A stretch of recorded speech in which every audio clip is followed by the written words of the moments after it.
내 영혼의 햇빛 비침이 찬양을 드리시고 시위를 시작하겠습니다. 428장 428장입니다.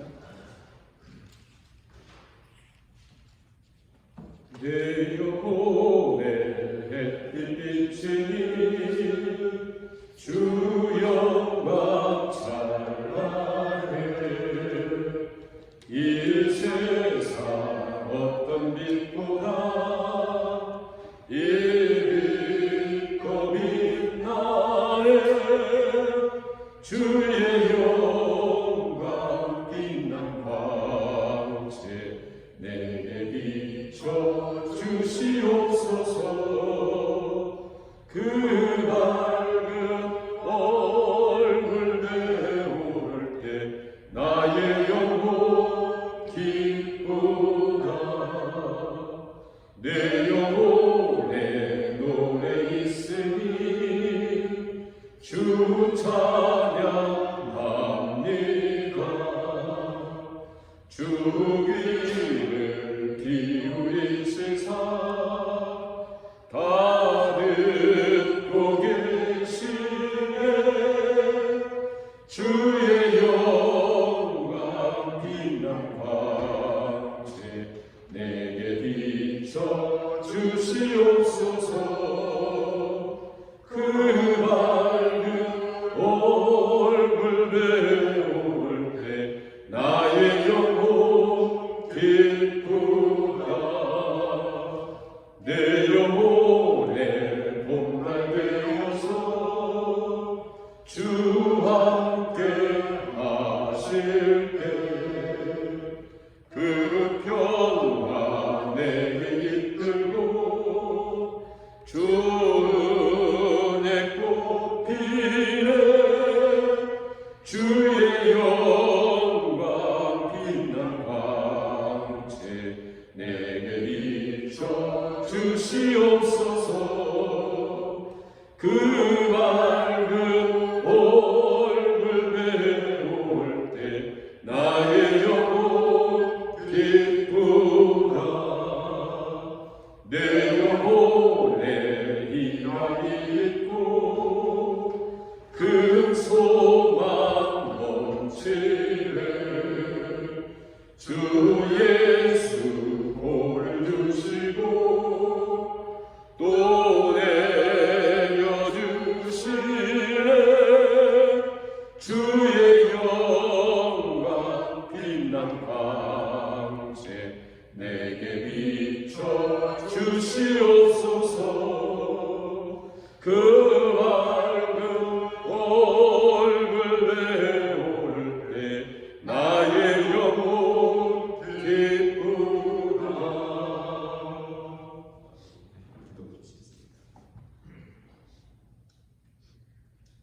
사랑의 하나님, 우리 하나님 아버지 앞에 감사와 찬양을 드립니다. 하나님께서 5월에 싱그럽고 아름다운 일기와 날씨를 주시고 또 가정의 달, 가정들을 허락하심을 감사합니다. 하나님, 가정의 일원으로 하나님께서 우리를 세우시고 붙드신 그 의미와 뜻을 깨닫게 하시고 무엇보다 하나님께서 우리를 부르시고 자녀 삼으시고 인도하심에 우리가 어떤 존재이고 어떠한 역할을 하고 있는지 다시 한번 주 앞에 깊이 깨닫는 시간들 되게 하사 가정을 향한 하나님의 그 마음도 저희들이 깊이 깨닫는 시간들이 되게 하여 주옵소서. 오늘도 예배 드리며 우리가 하나님 살아계신 하나님을 예배하고 하나님 만나고 하나님의 밝은 빛이 우리 가운데 우리 어떤 심령에 온전히 비춰지는 귀한 시간 될 수 있도록 하나님께서 인도해 주시기를 간절히 바라오며 예수님의 이름으로 기도하옵나이다. 아멘.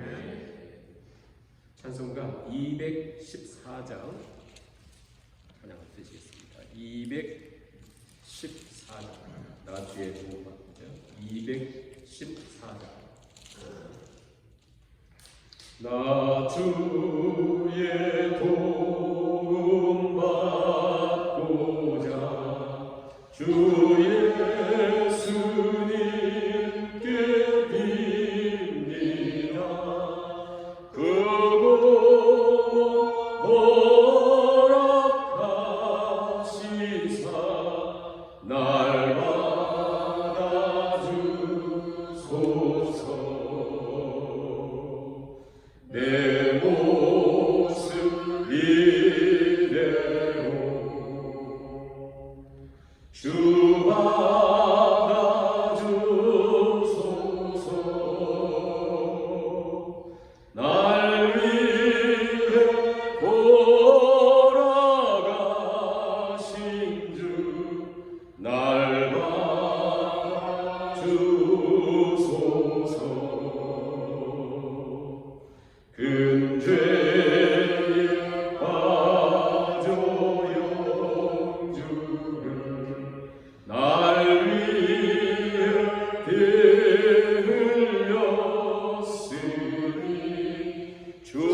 모습 이래요. 주마다 주소서. 날 위해 돌아가신 주 날 받아 주소서. 내 힘과 결심 약하여 늘 깨어지기 쉬우니 주 이름으로 구원해 날 받아 주소서. 내 모습 이대로 주마다 주소서. 날 위해 돌아가신 주 날 받아 주소서. 내 주님 서신 발 앞에 나 보라 엎드렸으니 그 크신 역사 이루게 날 받아 주소서.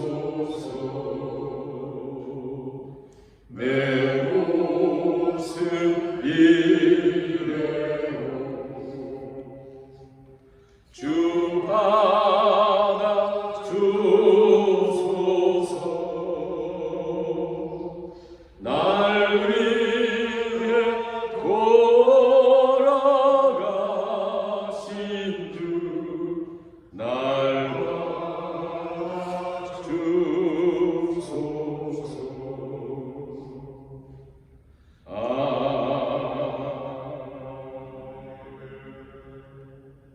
찬송가 435장 나의 영혼 하실게요. 찬양을 들으시고 이념미 기사님 대주시겠습니다. 435장입니다. 나의 영혼 하신 기여 생명보다 귀하다. 나의 갈 길 나가도록 나와 동행하소서. 주께로 가까이 주께로 가오니 나의 갈 길 나가도록 나와 동행하소서. 세상 복이 아니란가 모든 명예 버리고 험한 길을 가는 동안 나와 동행하소서. 주께로 가까이 주께로 가오니 나의 갈 길 가가도록 나와 동행하소서. 어른 골장 지나가며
이 저녁에 또 예배로 불러 모아주시니 감사드립니다.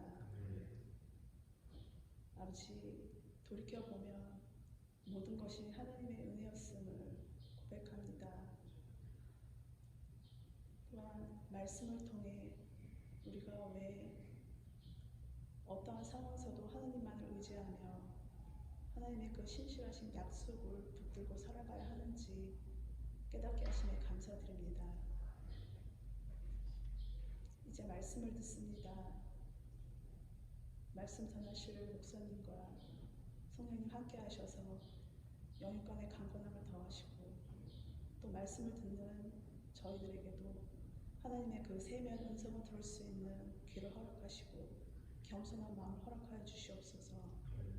예배를 돕는 손길을 기억하시고 하나님께서 약속하신 예루살렘에서의 위로를 기대하며 이 모든 말씀을 우리를 구원하신 예수님의 이름으로 기도드렸습니다. 아멘. 은혜한 말씀은 사무엘하 16장 1절부터 14절까지 말씀을 같이 공부하시겠습니다. 사무엘하 16장 1절부터 14절 말씀을 같이 읽습니다. 다윗이 망토를 조금 지나니 모이보셋의 종 시바가 암장 지은 분하기에 떡 200개와 건포도 100송이와 여름 과일 100개와 포도주 한 가죽부대를 싣고 다윗을 만는지라. 왕이 시바에게 이르되 내가 무슨 뜻으로 그것을 가져왔느냐 하니 시바가 이르되 나귀는 왕의 가족들이 타게 하고 떡과 과일은 청년들이 먹게 하고 포도주는 들에서 피곤한 자들에게 마시게 하여 하니이다. 왕이 이르되 내 주인의 아들이 어디 있느냐 하니 시바가 왕께 가르되 예루살렘에 있는데 그가 말하기를 이스라엘 족속이 오늘 내 아버지의 나라를 내게 돌리리라 하나이다 하는지라. 왕이 시바에게 이르되 무비보셋에게 있는 것이 다 내 것이니라 하니라. 시바가 이르되 내가 절하나이다. 내 주 왕이여 내가 왕 앞에서 은혜를 입게 하옵소서 하니라. 다윗 왕이 바울임에 이르되 거기서 사울의 친족 한 사람이 나오니 게라의 아들이요 이름은 시므이라. 그가 나오면서 계속하여 저주하고 또 다윗과 다윗 왕의 모든 신하들을 위하여 벌을 던지니 그때 모든 백성과 용사들은 다 왕의 좌우에 있었더라. 시므이가 저주하는 가운데 이와 같이 말하니라. 피를 흘린 자여 사악한 자여 가거라 가거라. 사울의 족속의 모든 피를 여호와께서 내게로 돌리셨도다. 그를 이어서 내가 왕이 되었으나 여호와께서 나라를 내 아들 압살롬의 손에 넘기셨도다. 보라 너는 피를 흘린 자이므로 화를 자초했느니라 하는지라. 스루야의 아들 아비새가 왕께 여짜오되 이 죽은 죄가 어찌 내 주 왕을 저주하리이까 청하건대 내가 건너가서 그의 머리를 베게 하소서 하니 왕이 이르되 스루야의 아들들아 내가 너희와 무슨 상관이 있느냐. 그가 저주하는 것은 여호와께서 그에게 다윗을 저주하라 하심이니 내가 어찌 그리하였느냐 할 자가 누구겠느냐 하고 또 다윗이 아비새와 모든 신하들에게 이르되 내 몸에서 난 아들도 내 생명을 헤아리려 하거든 하물며 이 베냐민 사람이랴. 여호와께서 그에게 명령하신 것이니 그가 저주하게 버려두라. 혹시 여호와께서 나의 원통함을 감찰하시리니 오늘 그 저주 때문에 여호와께서 선으로 내게 갚아주시리라 하고 다윗과 그의 추종자들이 길을 갈 때에 시므이는 산팔로 따라가면서 저주하고 그를 향하여 돌을 던지며 먼지를 날리더라. 왕과 그와 함께 있는 백성들이 다 피곤하여 한 곳에 이르러 거기서 쉬니라. 아멘. 네, 우리 지난 주일날은 소위 사무엘하 11장부터 약 20장까지 흐르는 맨 그 장, 정확하게 19장까지인데요. 그 다윗의 어떤 화려한 어떤 외적인 그런 업적보다는 다윗의 가정에 있었던 내용들, 특히 다윗과 그의 아들 압살롬과의 관계를 우리가 좀 이렇게 넓게 이제 보았다면, 오늘은 16장에서 그 많은 에피소드 가운데 시바라고 하는 사람과 시므이라고 하는 두 사람과의 만남, 다윗이 만남, 그 내용들을 잠깐 살피면서 어떻게 보면 우리가 볼 때는 이렇게 우리가 아무리 생각해도 큰 의미가 없는 것 같은 이 내용이 실은 뭐라 할까요? 다윗의 삶 속에 어떤 것보다도 중요한, 이게 이제 우리가 인생을 살아가면서 신앙생활을 하면서 깨닫지 못하는 그런 내용들 같아요. 굉장히 중요한, 그래서 우리 신앙생활에 눈을 감는 날까지 절대 잊으면 안 되는 중요한 내용을 담고 있습니다.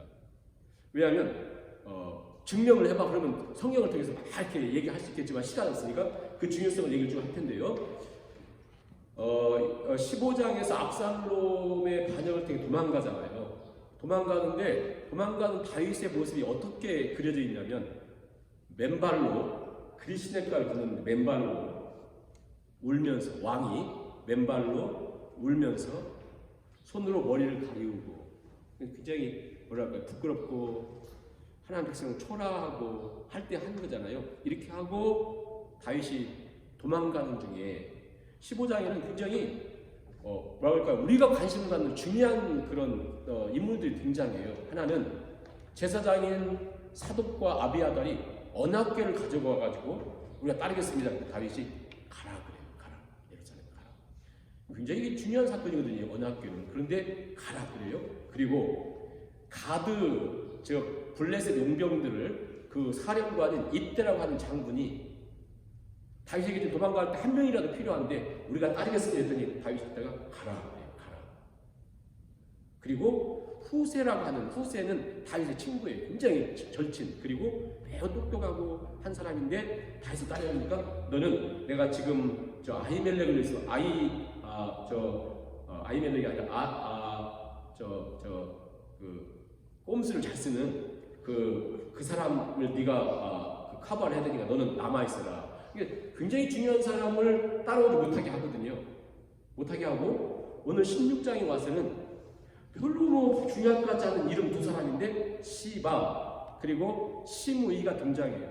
근데 내용이 이렇게 우리가 지금까지 읽은 말씀, 앞으로 읽은 말씀과 이렇게 짜여 있는 것 같아요. 깊이 옷이 짜여있듯이 굉장히 짜여 있는데, 시바 어디서 들었죠? 시바 이미 9장에서 다윗이 다 정복하고 무비보셋에게 은총을 베풀 때에 시바가 자주 나와 있어요. 시바가 한번 9장에 한번 보실래요? 자, 시바를 만나는데 이 시바가 어떤 사람인가 9장을 한번 보시면 9장 전체에 이 시바가 나오거든요. 자, 9장 1절에 다윗이 요나단 사람에게 은총을 베풀겠다 기록하는 1절에 누구를 보세요. 2절에 보시면 사울의 집에는 종 한 사람이 있는데 이름이 시바라. 그렇죠? 시바.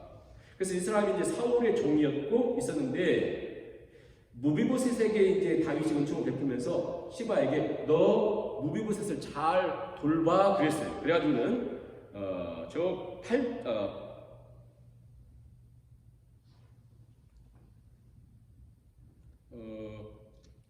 9절을 한번 보세요. 9절. 다윗 왕을 얘기하는 거예요. 왕이 사울의 시종 시바를 불러 그에게 이르되 사울과 그의 온 집에 속한 것은 내가 다 네 주인의 아들에게 주었다. 그때 너 잘 돌봐 그랬어요. 근데 이 시바도 무비보셋을 잘 돌봐야 되는 사람에도 불구하고 그에게도 뭔가를 줬어요. 10절 보세요.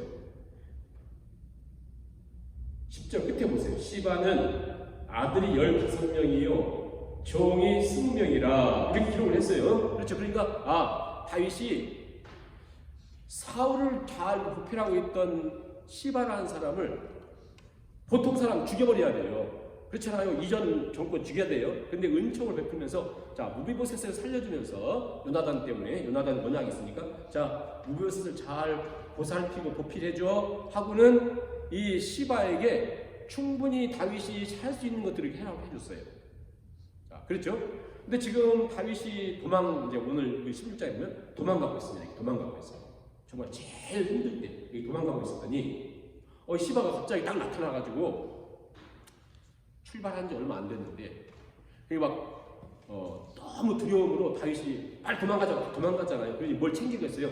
아무것도 못 챙기고 막 도망가는데 울면서 왕이 이렇게 비참하게 도망가는데 시바가 딱 나타나서 두 낙이 안장을 지우고 여기에 많은 먹을 것들 딱 가져온 거예요. 그 먹을 것들이 얼마나 많냐면 16장 1절을 보세요. 오늘 읽은 말씀 1절에 보면 시바가 안장 지은 두 나귀에 떡 200개, 건포도 100송이, 여름과일 100개, 포도주 한 가죽 부대를 싣고 다윗을 딱 만났습니다.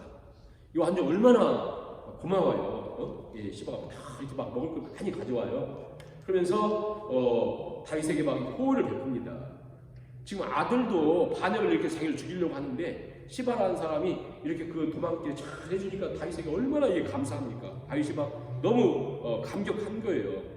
감격하는데 다윗이 한번 생각하면서 너 이게 지금 무슨 뜻이냐 이렇게 물어봐요. 2절 보세요. 너 이게 무슨 뜻이냐? 왕이 시바에게 이르되 무슨 뜻으로 이걸 가져왔느냐? 그랬더니 나귀는 왕의 귀족들이 막 도망가면 걸어가면 발 아프면 타고 가세요.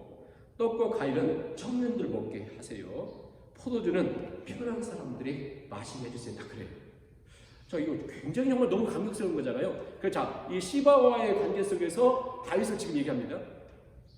다윗의 인생 속에 제일 고통스럽고 피곤한 때에 딱 이게 도움을 주면 우리가 힘들고 어려울 때 누군가에게 사랑과 도움을 주면 굉장히 뿌듯하잖아요. 너무 감격스러워요. 근데 가만히 보니까 얘가 지금 혼자 왔단 말이에요. 그러면 다윗이 그토록 사랑을 베풀었던 무비보셋은 안 보이잖아요. 물론 이제 무비보셋은 다리가 저려요. 그럼에도 불구하고 지금 나귀라도 타고 가야 되는데 나귀 2마리 나왔는데 안 왔잖아요. 그러니까 다윗이 묻습니다. 다윗이 물어요. 3절 보세요. 왕이 이르되 내 주인의 아들, 즉 요나단의 아들 무비보셋을 말하는 거예요. 무비보셋 어디 있느냐? 시바가 이렇게 얘기합니다. 지금 무비보셋은 예루살렘에 있는데 무비보셋이 말하기를 이스라엘 족속이 오늘 내 아버지의 나라를 즉 사울의 나라를 다시 돌리고 있다. 무슨 얘기냐면 한마디로 다윗이 지금 막 이렇게 막 도망가고 있는데 이 시바가 야 무비보셋 어디 있어? 너의 주인 어디 있어? 그랬더니 지금 예루살렘 딱 머물러가지고 뭐라고 얘기하냐면요. 다윗은 끝났어. 우리 아버지, 우리 할아버지 괴롭히더니 이제 이 모든 나라가 나한테 다시 오네. 그래. 저하고는 상관이 없는 거거든요. 다시 얼만큼 화가 나겠어요. 그래가지고는 이 시바에게 네 주인 무비보셋에 있는 거 너 다 가져 그랬어요. 다 가져 그랬어요. 너 다 가져라 그랬습니다. 근데 왜 이 내용이 들켰겠어요? 시바가 거짓말하는 거예요. 거짓말. 19장에 이 압살롬 사건이 다 끝난 다음에 이게 돌아올 때 무비보셋이 딱 나타나요. 다윗이 있다가 얼마나 기분 나빴겠어요. 너 내가 도망갈 때 너 뭐 했어?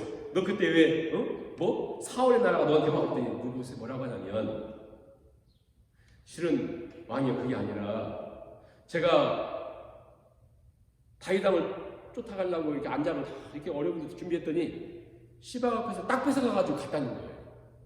그러면서 왕이 돌아오실 때까지 저는 발을 씻지도 않고 지금 맵시도 내지 않고 수염도 기르지 않고 옷도 한 번도 안 빨고 그대로 있었습니다. 그러니까 이 무비보셋은 정말 다윗에게 일편단식의 마음이 있었어요. 근데 시바가 무엇 때문에 이 사람이 자기 일정량의 먹을 것을 이렇게 살 수 있도록 다윗을 하겠더니 무비보셋에게 있는 게 너무 많은 거예요. 기회를 보는 거죠. 지금 기회. 혼란을 틈을 타서 이 사람이 사기를 친 거예요. 시바.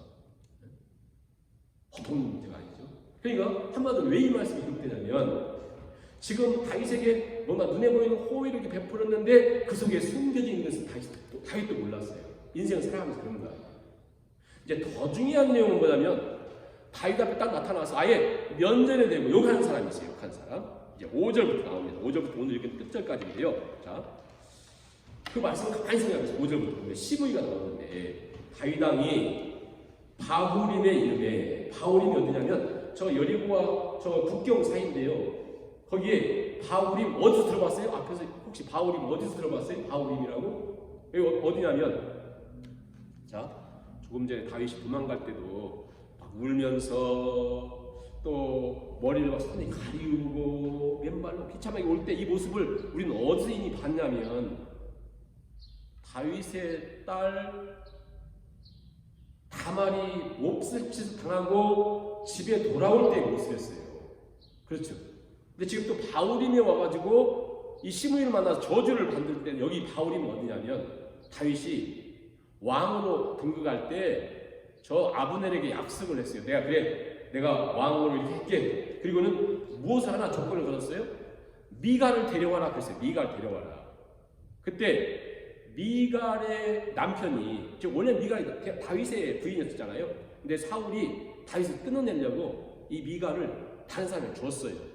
그 남편이 미갈을 너무너무 사랑했는데 다윗이 데려오라고 하니까 막 울면서 막 완전 어디까지요? 바울임까지 여기에요.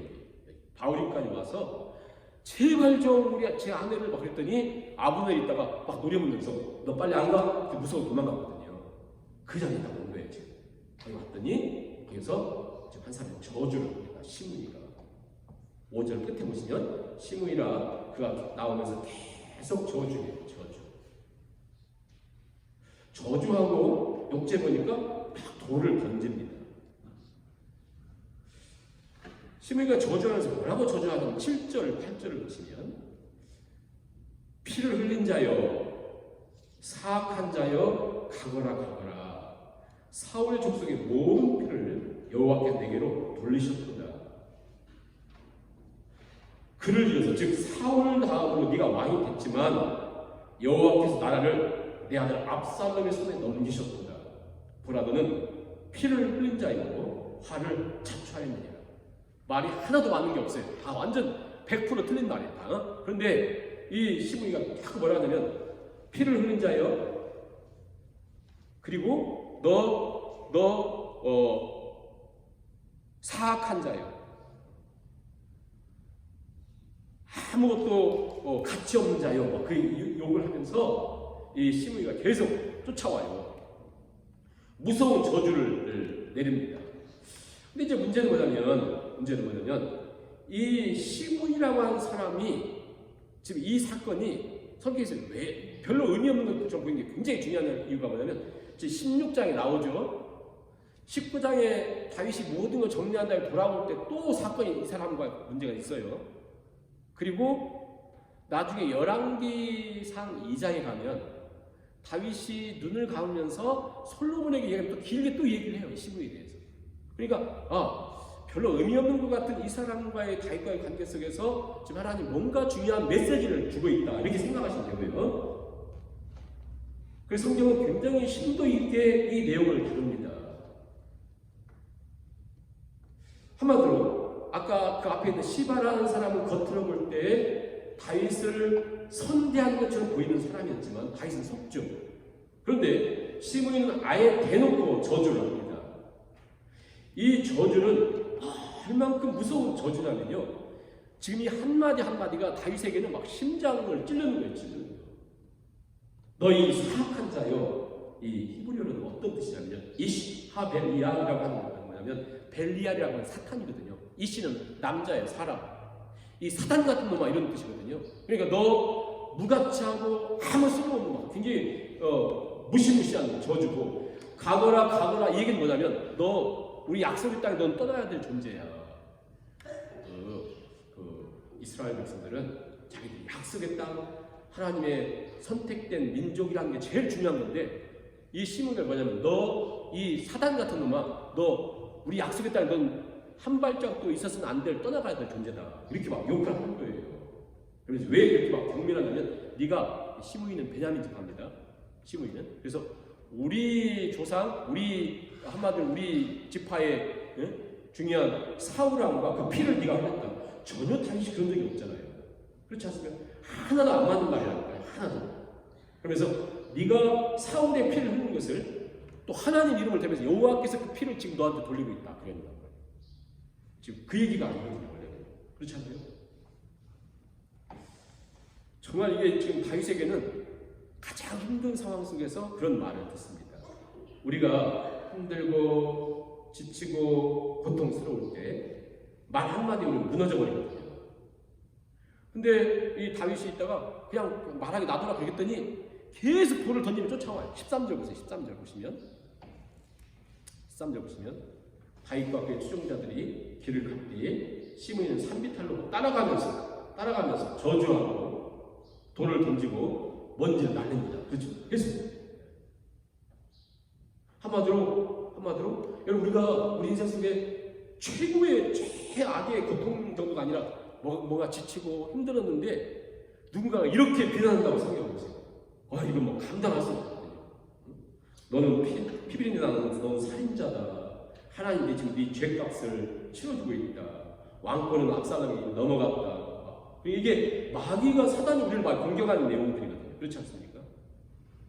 이 얘기를 듣고 있었던 옆에 신하들 중에 아비새가 누구예요? 스루야의 아들 요압, 아비새, 아사헬, 셋이 다 아사헬은 죽었고 아브넬의 창에 의해서, 그 다음에 요압 장군의 동생이에요. 이 아비새가 이렇게 듣고 있다가 아비새가 그래서 막 이 아비새가 화난 거예요. 다윗이 먼저 화를 내야 되는데 아비새가 옆에 있다가 9절 보세요.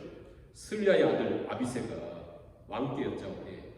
이 죽은 개가 어찌 내 왕을 저주합니까? 제발 부탁한데 청하건대 가서 그의 머리를 베게 하소서. 여러분 나중에 보면요, 이 아비새가 어떤 장군인지 알죠? 한 장소에서 창 하나 가지고 한번 적군 특공대 30명이 딱 있는데 혼자 가가지고 30명을요 싹 없앱니다. 목을 다 잘라서. 굉장히 날쌘 이 장군인데, 저 아무것도 아닌 저 완전 여기 막 자기 왕을 지금 다윗왕을 그렇지 않아도 지금 너무 고통스러운데 막 저주하니까 이 아비새가 한 말, 왕이 청하건대 제가 저 목을 좀 베게 해주세요. 그렇게 합니다. 옆에 있는 사람도 도무지 감당할 수 없을 만큼 말을 합니다. 근데 저 잠깐 멈춘 다음에 그러면 시므이는 왜 이렇게 다윗을 저주를 하고 있을까? 제가 생각할 때도 만약 시므이가 무슨 자기 정확한 신념이 있다거나, 그렇죠? 왜냐하면 분명히 그 베냐민 집 하니까 자기 정확한 신념이 있다거나 분명한 어떤 확신이 있다거나, 왜냐하면 잘못하면 죽을 수도 있잖아요. 다윗의 지금 옆에 있는 장군들도 있는데, 근데 그가 어떻게 이게 목숨 건 행동을 할까? 이게 목숨을 걸 수밖에 없는 위험을 자초할까? 그럼 뭔가 신념 있는 사람인가? 아니에요. 그것도 아니에요. 나중에 식구당이 다 끝나고 정리하고 돌아올 때 시므이가 와서 뭐 한지 아세요? 혼자 오면 막 겁나니까 아예 베냐민 사람들 설득해가지고 1000명을 데리고 옵니다. 1000명을 데려가지고 다윗 앞에 싹싹 빌어요. 시므이가 싹싹 빌어요. 다윗에게. 아무튼 그러니까 한마디로 이 사람은 뭐냐면 비열한 사람이에요. 아까 시바가 물질만 쫓고 그냥 물질만 막 그 기회주의라고 한다면 시므이는 아주 비열한 사람이에요.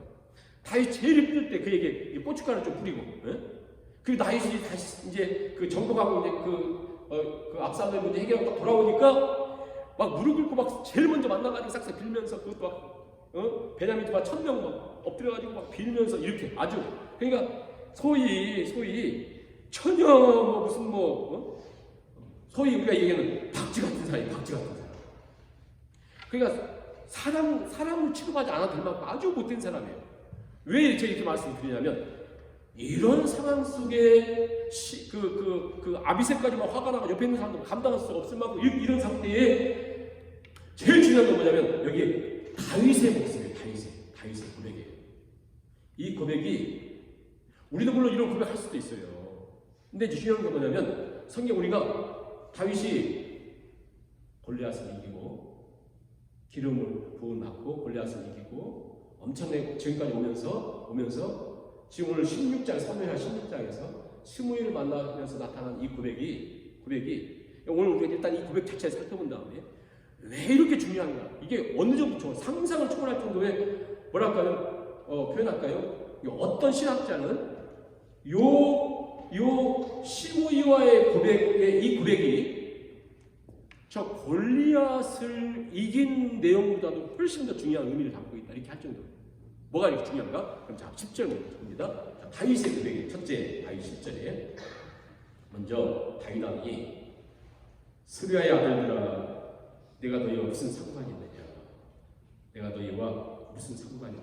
이 말은 너하고 나하고 아무 필요 없어. 남남이야 이런 뜻이 아니에요. 이 말은 뭐냐면 내 생각은 달라. 그래. 내 생각은 달라. 그 아비새가 있다가 저런 못된 제가 저 목을 잘라버리겠습니다 이렇게 하니까 다윗이 말하면 스루야의 아들들아. 그러니까 아마 요압도 같이 동조했던 것 같아요. 스루야의 아들들아, 내가 너희와 무슨 상관이 있느냐. 자, 내 생각은 달라. 내 생각은 달라. 하면서 뭐라고 했는 거예요? 그가 저주하는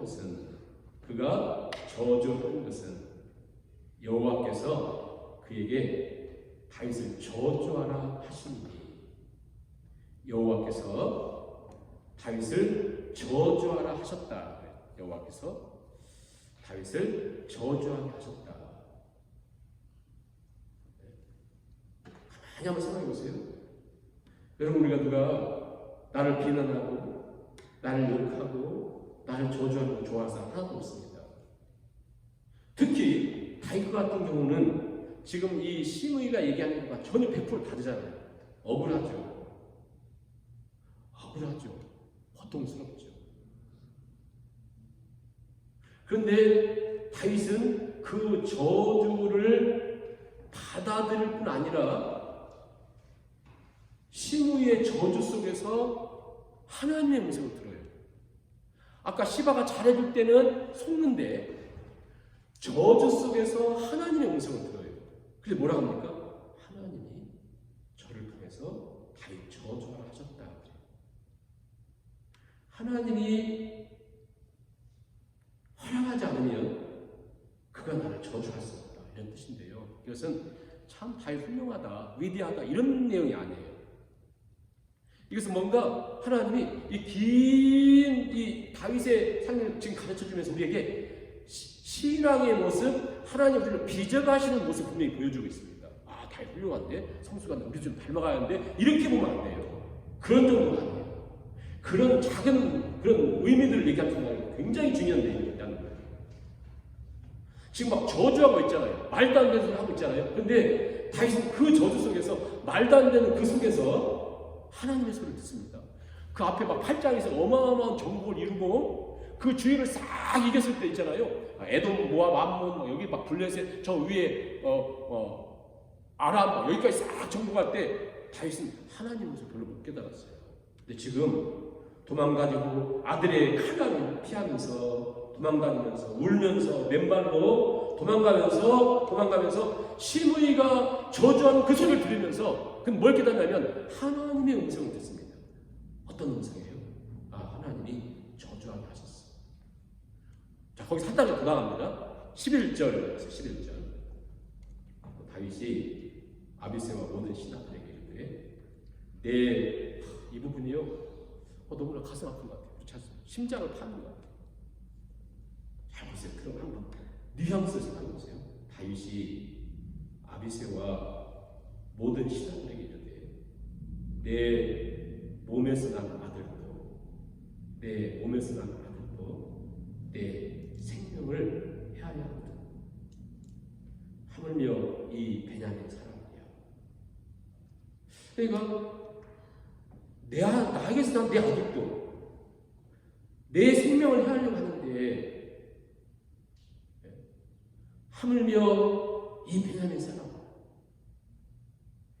이 정도도 지금 우리가 막 감당하기 힘든데 더 놀라운 고백이 뭐냐면 그 다음 보세요. 여호와께서 그에게 명령하신 것이니 저주하게 버려둬라. 여호와께서 명령하신 것이니 저주하게 버려둬라. 내버려둬. 이런 찔림에서 나오는 말이 아닙니다. 자포자기 한 것이나 뭐 이런 일도 있을 수 있겠지, 이런 얘기가 아니에요. 아무튼 그 최고의 저주의 환경에서 다윗은 하나님 마음을 알고 싶어하고 그 최악의 상황이잖아요. 여러분, 이런 상황이 우리가 있다면 우리 다 죽지 어떻게 살겠어요? 근데 지금 다윗은 그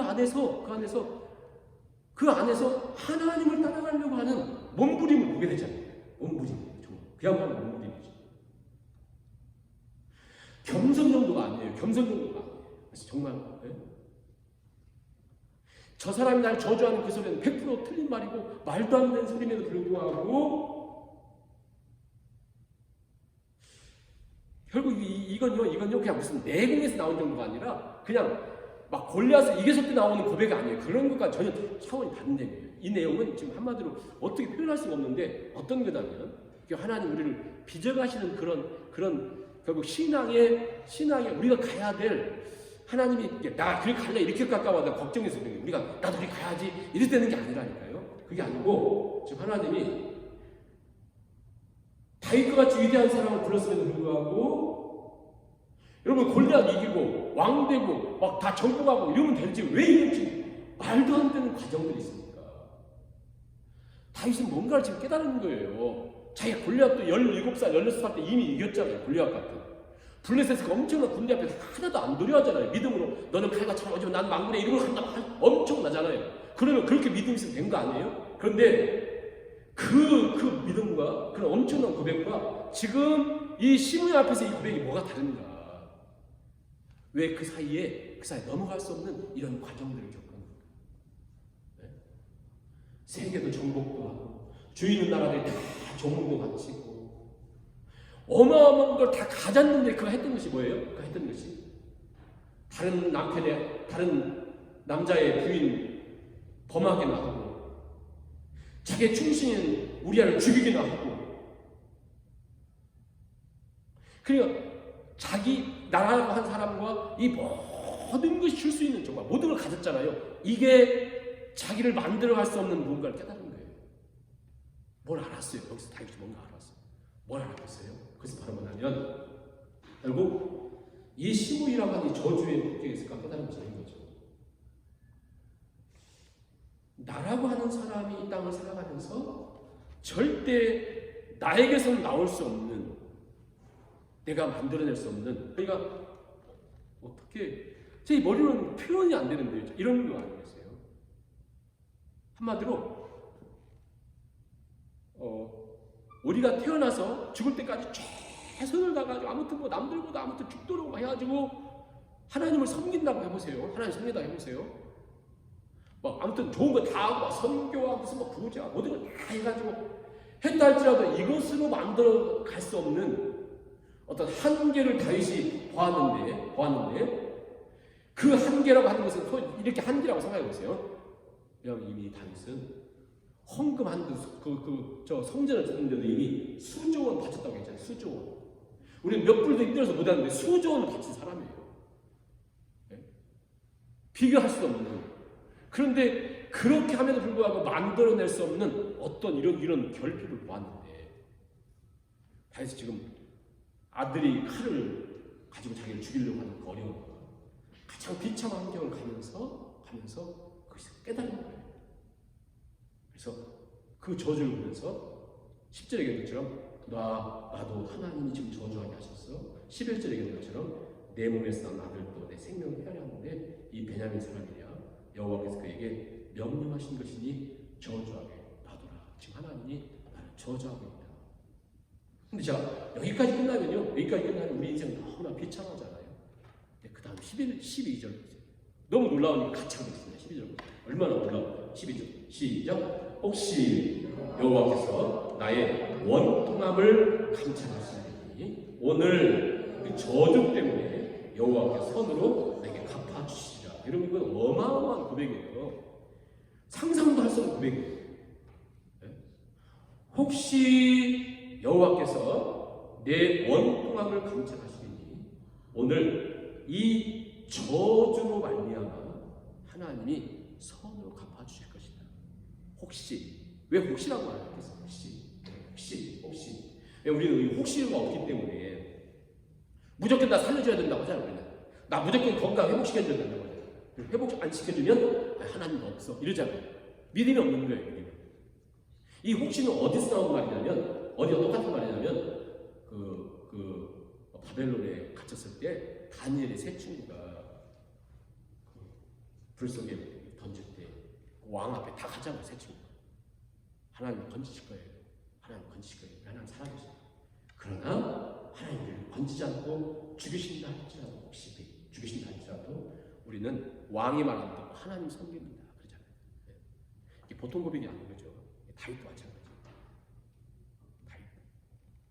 하나님이 나를 지금 감찰하시니 저주 때문에 서로 갚아주실 것입니다. 하나님은 반드시 그 저주를 서로 바꾸시는 분이시다. 어떻게 보면 그 앞에 시바를 통해서 눈에 보이는 선이 있었잖아요. 막 이게 먹을 것 갖다 주고 호의처럼 보였잖아요. 그 속에서는 다윗이 별 깨달은 것도 없었어요. 속았어요, 오히려. 그런데 자, 지금 눈에 보이는 것은 저주죠. 아들에게 쫓겨다니고 시므이가 저주하고. 근데 다시 무엇을 알았냐면 이게 이 믿음의 어떤 힘인 것 같죠. 힘인 거죠. 최저의 거의 바닥, 정말 그 바닥에서 다윗이 무엇을 깨닫냐면 하나님의 선하심을 깨달아요. 하나님의 선하심. 나는 저주받을 수 있고 나는 버림받을 수 있고 나라고 하는 사람은 절대 하나님께 영광을 돌릴 수 없는 그런 존재인데 하나님은 이 저주를 선으로 바꾸신다라고 하는 이 믿음의 고백이죠. 믿음의 고백. 하나님은 반드시 나를 이끌어 가신다고 하는 신앙의 고백이에요. 진짜 믿음이죠. 우리가 뭐 잘된 빼고 남들은 다 망했는데 나만 막 잘되고 할 때는 하나님 막 이끌어 주십니다. 그런 고백을 하잖아요. 그런데 지금 다윗의 이 고백은 어디예요? 가장 저주 속에서 최악의 상황에서 하나님의 인도하심을 향한 고백이죠. 이 저주 때문에 여호와께서 내게 선으로 갚으시리라. 내게 선으로 갚으시리라.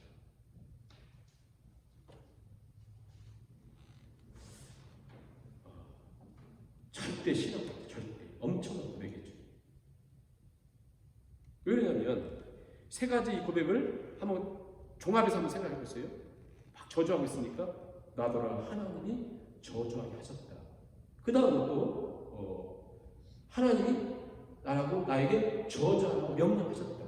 그러니까 이게 지금 하나님이 하고 계셨다는 거예요. 그러면서 이 저주가 자기에게는 이 소리는 안 맞는 거잖아요. 틀린 말이잖아요. 하나님이 내 원통함이라고 하는 게 있는데 나는 이것을 저 사람이 지금 목을 딱 자르면서 그걸 내가 원통함 풀 수도 있잖아요. 아비새가 확 죽이면 얼마나 시원하겠어요. 다윗은 그게 답이 아니라는 거예요. 왜 그러냐면 결국 다윗이 긴 시간들을 보내면서 지금 이 고백이 여러분 잘 한번 생각해보는 게 뭐냐면 이 고백이 우리가 신앙생활과 너무 다른 거예요. 너무나. 왜냐하면 쭉 이렇게 오면서 우리는 이 아비새 없애버리고 압살롬 빨리 죽여 해결되고 하면 다시 등극하면 된다고 생각하고 있잖아요. 그렇게 하면 이런 과정이 있을 필요가 없어요. 그렇지 않습니까? 그런데 다윗은 무엇을 깨닫냐면 15장에서도 사독과 아비아들 제사장을 법궤가 보내버리고 또 가드 사람 이때가 장군이 쫓아온다니까 가라고 하고 후세가 쫓아온다니까 또 가라고 하고 이걸 통해서 벌써부터 그는 뭐냐면 내 인생의 답이 요 문제 해결하고 지금 이 어려움을 이기고 한 그 눈에 보이는 어려움을 이겨나가는 그러니까 질병에 걸렸는데 사업이 있는데 이걸 해결하는 그것도 필요하죠. 그렇잖아요. 우리 인생을 사는데 욕심 갖고 사는데 그거 필요하잖아요.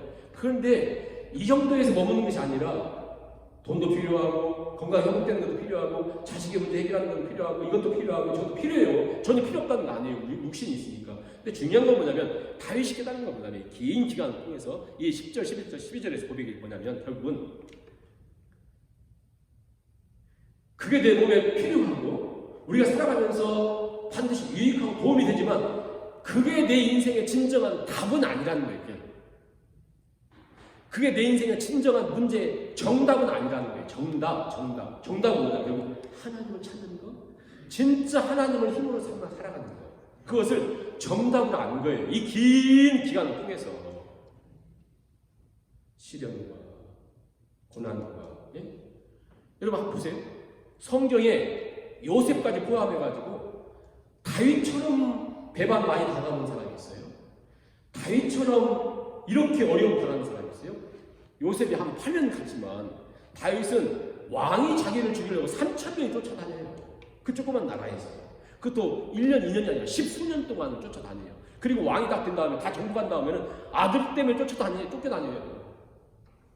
다윗처럼 비참하게 배신당하고 어려움 당하고 고통당하고 고통스러운 거 당한 사람이 없어요. 만일 제가 10분의 1만 당해도 저는 못 살 것 같아요. 내가 죽어버리고 말지. 그렇지 않습니까? 다 경험해요. 그러면서 다윗이 깨달은 게 뭐냐면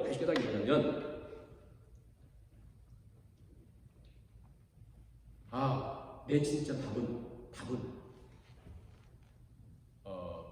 이 땅에 눈에 보이는 그 어떤 것으로 내 인생의 답이 아니라 하나님이 내 답이시다. 하나님이 답이시다. 진짜 하나님이 답이시다. 하나님. 우리 마음 딱 보세요. 지금 가달기 너무 먼저 하나님을 빚으실 텐데 우리는 말로는 하나님이 답이에요. 근데 우리의 생각과 우리의 중심을 움직이고 세상이 막 아까 막 시바원을 통해서 시므이를 통해서 막 사단이 막 욕하고 하는 것처럼 우리 마음을 막 흔들고 우리 생각을 막 흔드는 것들이 다 뭡니까? 야야 하나님 찾지 말고 너의 모든 문제는 지금 저 앞사는 문제 해결하는 것이고 어떤 거 해결하는 것이고 이렇게 다 우리는 그게 필요 없다는 게 아니라니까요. 근데 이 모든 것들은 눈에 보이는 이런 것들은 우리 인생의 진정한 답이 아니고 왜냐면 다윗이 만약 그게 답이라고 한다면 지금 압살롬 죽여버리죠 그냥. 응? 압살롬 저거 아들이니 뭐니 저거 아들 같지도 않은 그냥 왜냐면 다윗이 이렇게 비참하게 도망다니지만 아들하고 싸우지 않으려고 하는 것이니까 자기를 따르는 것도 있고 충분히. 그런데 이 모든 걸 버리면서 비참하게 도망가는 이유가 무엇입니까? 진정한 답이 그곳에 있지 않다는 걸 알았기 때문에 오늘 여기서 11절, 11절, 13절, 11절, 11절 여기서 딱 나오잖아요. 그것을 말씀을 맺겠습니다. 결론적으로 이때 다윗이 깨달은 고백이 있어요. 이 고백이 우리가 잘 알고 있는 시편 62편인데 이번 말씀 보고 마치겠습니다. 시편 62편 더 길게 하면 또 우리가 또 더 헷갈릴 수 있으니까 이 정도 하면서 시편 62편 1절 이때 다윗이 깨달은 고백이에요. 오늘 말씀의 결론인데요. 시편 62편 1절 2절 같이 읽어볼게요. 시작. 나의 영혼이 잠잠히 하나님만 바라니 나의 구원이 그에게서 나오는도다. 오직 그만이 나의 반석이시요 나의 구원이시요 나의 요새시니 내가 크게 흔들리지 아니하리로다. 5절 보세요. 나의 영혼아 잠잠히 하나님만 바라라. 무릇 나의 소망이 그로부터 나오는도다. 나의 영혼아 잠잠히 하나님만 바라라. 무릇 진정 정말 정답 나의 소망은 그로부터 나온다. 다윗의 긴 그 역경 속에서 깨달은 고백입니다. 그가 배운 고백입니다. 하나님 우리를 빚으시는 것이 바로 이거죠. 그래서 우리 가정 속에 그래서 하고 싶은 것도 너무 많은데 가정 속에서도 어떠세요? 아픔도 있고 부모를 못 하고 자녀도 교회에서 학교에서 사업터에서 별한 일이 다 있잖아요. 근데 우리는 하나하나에 그냥 일이 일하며 살았잖아요. 다윗이 우리에게 가르쳐주는 것이 뭐냐면 모든 것들을 통해서 눈에 보이는 것은 그런 것이지만 우리가 하나님의 스토리가 진행되고 있다. 여러분과 저를 통해서 저 하나님의 스토리가 진행되는 거 아시죠? 네? 때로는 버림을 받고 때로는 고통을 받고 때로는 시므이 같은 사람이 와서 다 이기도 하고 우리가 그것으로 막 했잖아요. 근데 다윗의 깨달은 순간은 오직 하나님만 정답이시고 하나님 바라보는 거다. 제가 눈을 감고 한번 찬양을 한번 드리고 같이 기도하고 마치겠습니다. 오직 주만이 나의 반석, 오직 주만이 나의 반석, 나의 구원이시니. 오직 주만이 나의 산석, 오직 주만이 나의 산석, 내가 요동치 아니하리. 다시 한번 오직 주만이 나의 반석, 나의 구원이시니. 오직 주만이 나의 산석, 내가 요동치 아니하리. 나의 영혼이 간절 여호와를 갈망하며 여호와를 갈망하며 나의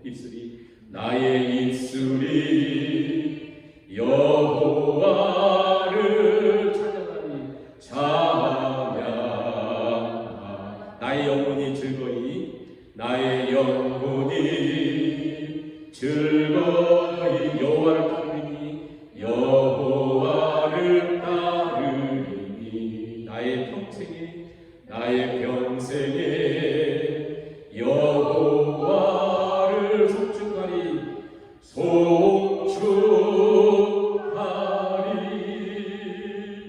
오직 주만이 나의 반환소 나의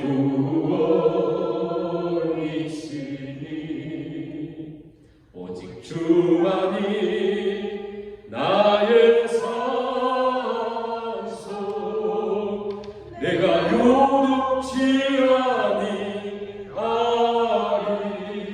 아멘. 제가 말씀 생각하니까 5분 더 저희 기도하시고 주기도문으로 마치겠습니다. 사랑의 하나님, 내 모습을 주 앞에 드리겠습니다. 하나님 아버지, 은혜를 빛내시고 인도하시고 붙드시는 아버지 하나님,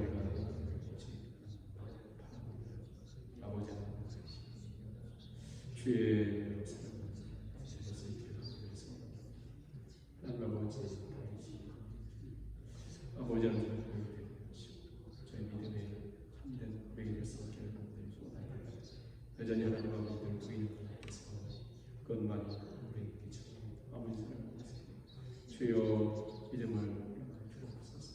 깨닫는 하나님을 주옵소서.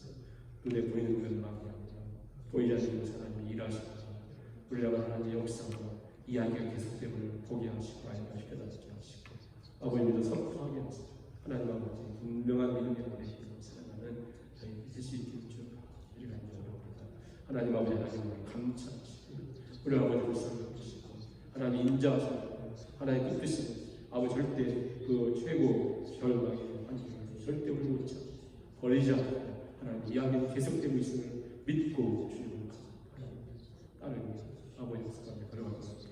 오직 나의 영혼이 간절히 여호와를 갈망하고 나의 입술이 여호와를 찾고 하나님 아버지 나의 영혼이 즐거이 주님을 사모하고 갈망하고 주여 은혜로 주옵소서. 아이스 고백이 될 수 있게 성령을 주옵소서. 하나님 아버지 인도해주시기 하나님 아버지 아버지 하나님을 주께서 인도해주시기 바랍니다. 수많은 문제를 알려주셔서 아버지 하나님의 일이 하나님의 빚으심에 아버지 힘든 아버지 왕국의 행복이 있죠. 눈에 보이는 것에 행복이 있죠.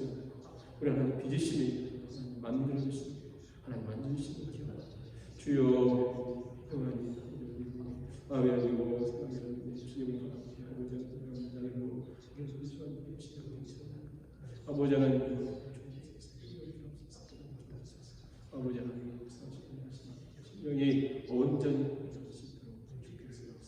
일으켜주시기를 아버지